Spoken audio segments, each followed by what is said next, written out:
Elon Musk is challenging his sales staff to figure out what is going to be happening with the stores, the showrooms that went through some controversy earlier this year. Well, really in the last few weeks, actually. There's also some miscalculations or some a little bit of drama about the tweet that Elon Musk sent yesterday regarding the test drives that you can take at the showrooms. I'll tell you all about it coming up next. Taking over the world, electrifying the world, E4 Electrek. Welcome me to E4 Electrek. I think I have an extra syllable there. But anyway, welcome. And of course, don't forget to click on that subscribe button so you don't miss anything moving forward, which is daily scoop of electric car news. And there's a lot of exciting things going on. And of course, most importantly, you will become a part of this amazing community. All right, so Elon Musk had announced that a few weeks ago that Tesla will be closing pretty much most of their stores to save money, so they can produce the $35,000 Model 3 and just continue to be profitable. And a lot of people were like, I don't know if it's going to work, and just closing stores just doesn't look good in general on you as a growing profitable company.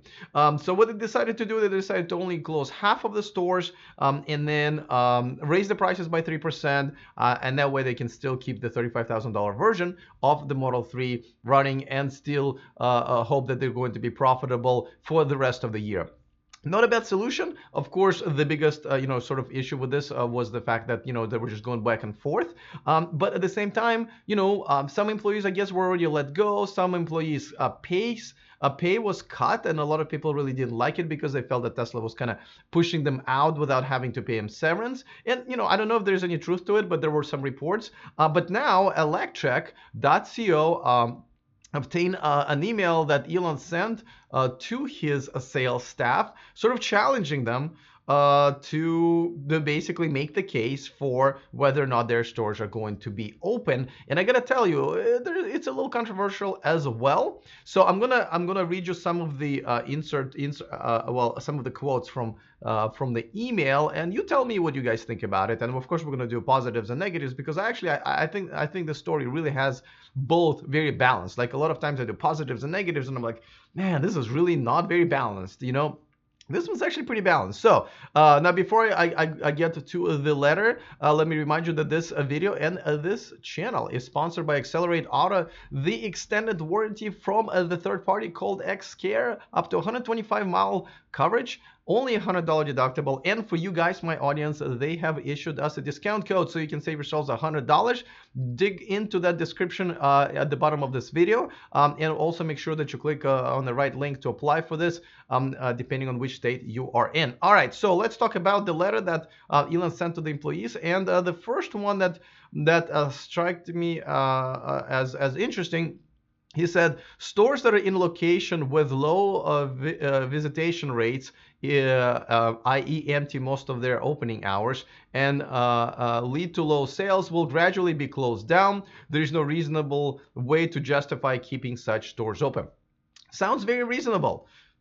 Not quite sure why you guys picked those locations, and I know sometimes you pick a location and think there's going to be enough traffic and there's enough interest, but things change, especially over the things change very fast right now. The neighborhoods get built, people get moved very quickly. So I can understand that, though. A lot of these stores have been built out in the last 2, 3, or 4 years.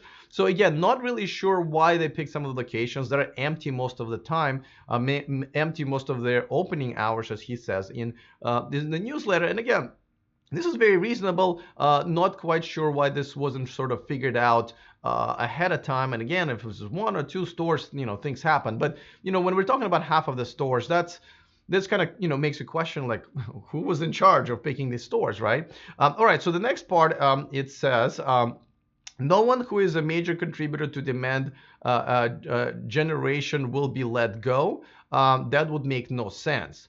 Now he's talking about essentially he's saying, listen, if you are contributing to the company, if you're making sales, then we're not going to let you go. But if you're not, we are going to let you go. Well, this is where it's kind of tricky, right? Because salespeople are only as good as the customers you send their way, which in this case, walk-ins and people who live within the reasonable distance of the store. So if you put a good employee in a store that's performing poorly, you're gonna, I mean, there's only so much they can do, and you're gonna end up closing that store anyway. So I'm not really sure if this challenge is really fair to the employees who are good, but at the same time they're stuck in the bad locations because you picked it for them. So that is something that struck me as odd in this email. And then lastly, another thing that I wanted to pick on really. Now he's talking about the sales, how are they now going to be done online, but really not really. Well, let me read it. What is meant by all sales will be online is just that the act of purchasing a Tesla will always be done via the potential new owner's phone or computer. Now, I got to tell you guys, I don't really understand what the difference here is, because when I was putting a deposit down on my 2012 Tesla Model S, and that was early 2012, that's because before they were making them, I had to go in the corner of the showroom and get on their computer that was connected to the internet and put my deposit down and configure my car, really using a computer anyway. Could have used my phone probably. So I'm not really sure what's changing there. Like, were people ever able to purchase their, or order their Teslas right there at the store without kind of having to go through their own process of using the very same Tesla.com configurator? I just don't think so. So I don't really understand what this hoopla all about, because it's been the case all this time. Now, as I told you, there was another controversy kind of on the same topic, because, as you know, as they were closing down the stores, they were also saying that, okay, we don't really need the stores, because, you guys can have this car you can buy the car, drive it for, up 7 days, up to 1,000 miles. And if you don't like it, return. Take a road trip if you want to, right? Well, now, there was this tweet from the guy, David McMillan. Not exactly. I don't quite understand his tweet. He was basically saying how he didn't like the idea that you only get 1 day to return it if you took a test drive, and a week if you didn't. Now, Elon said, no, it's 1 week either way. And then the internet blew up, because everyone said, whoa, whoa, whoa, wait a second. What do you mean? You told us it's 1 week if we don't take a test drive. And then everybody went to their, return policy. And it indeed said that it's only 1 week if you didn't take a test drive. And then Elon had to backtrack, or I think Tesla had to backtrack and say, oh, whoa, whoa, whoa, we didn't have time to update our website. We're going to do it right now. See, it's already there.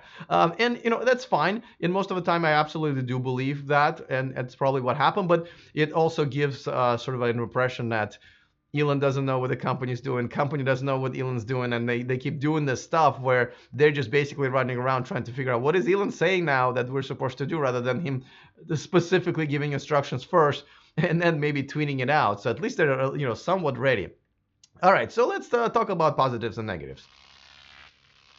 Now, the positive is, obviously, I think this is how any business should run, right? If you hire good people and if they're performing, then you reward them by keeping them, giving them better pay, and so forth. If you hire people and they don't pan out, you let them go, and that's I feel like that's especially in sales, that's what's expected. Same thing, with store locations. You try to pick the best location possible, predict that the traffic is going to be good, predict that the business is going to be good.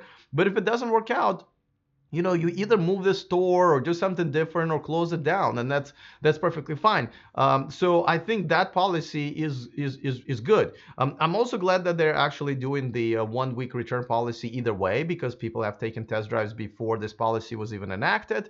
In some cases, I mean, I guess I don't know their stats, but I think that when somebody goes through the process of buying a car, and the car that they're getting is a Tesla, I don't see how they're going to go back and say, no, no, no, I'm sorry. This is too much good stuff, right? This car looks too good and there's too many awesome features. I want to return it and go back to whatever I was driving before that. So I really don't see that happening. But there are some also negatives, and so let's talk about that. Now, the biggest negatives, as I mentioned, and I keep mentioning it over and over and over again in a lot of my videos lately, is just simply because it looks like they don't know what they're doing. It doesn't look like the company knows what Elon doing, and the other way around. And especially because of this tweet. So it makes it much harder for people to kind of have faith in the company, and buy cars from them, though it's not stopping too many people. But at some point it might just catch up to them, and that's obviously not a good thing. So as far as the closing down of the stores, I think that the negative thing there is that essentially they're not giving good salespeople sort of a chance anyway if they're stuck in a bad location. And the fact that they consider there are so many locations that are bad, even though they themselves picked, just makes everybody question their confidence in whoever's in charge of picking out locations and stores and so forth. As a matter of fact, I don't know a company recently in the recent history that closed down so many stores without having to go like belly up or filing for bankruptcy or having some sort of trouble. Now Tesla is not really in any type of big trouble, so they're the only company that I know of that's just closing stores just because they didn't pick good locations. It just does not give you a good feeling of thinking that they know what they're doing, and that obviously kind of sucks. All right.